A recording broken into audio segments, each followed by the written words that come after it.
Bankada CNRT husu Governu aselera prosesu Lei Krime Siberne.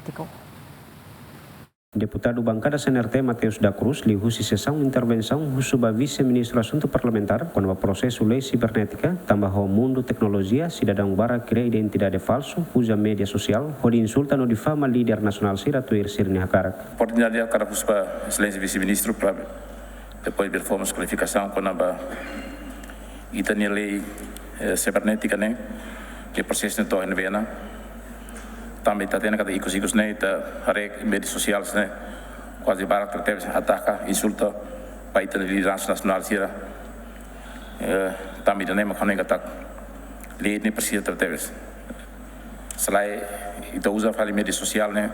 hanes fali instrumento ida para depois da tu insulta itania Vice-ministro assunto parlamentar ada itu gudehan diskusão balei ne desde quedas tinang hirak liuba no dadau ne ministério relevante sira continua halo serviço di finaliza ya tempo basic. Iniciativa anterior ya ela desde nono governo tama combina la coordenação o parlamento nacional liliu comissão a na bekia tutela basitori ne niang oisa atau combina muito com o Ministério do Transporte e Telecomunicação lori hari assunto né o Ministério relevante sira perbel hatama tamba discussão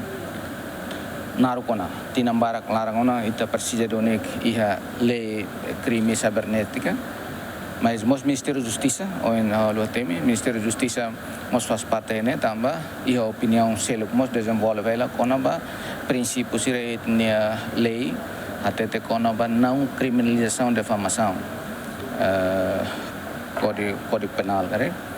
então o contexto ini maka serviço ne em conjunto kita avança lei crime cibernética e tenharemos leis relevantes e setor energia mas temos ajustar negale tanema processo ne lá ela e Ministério Justiça Ministério Transporte e Telecomunicação hamuto ko comissão a em coordenação ela para servir finaliza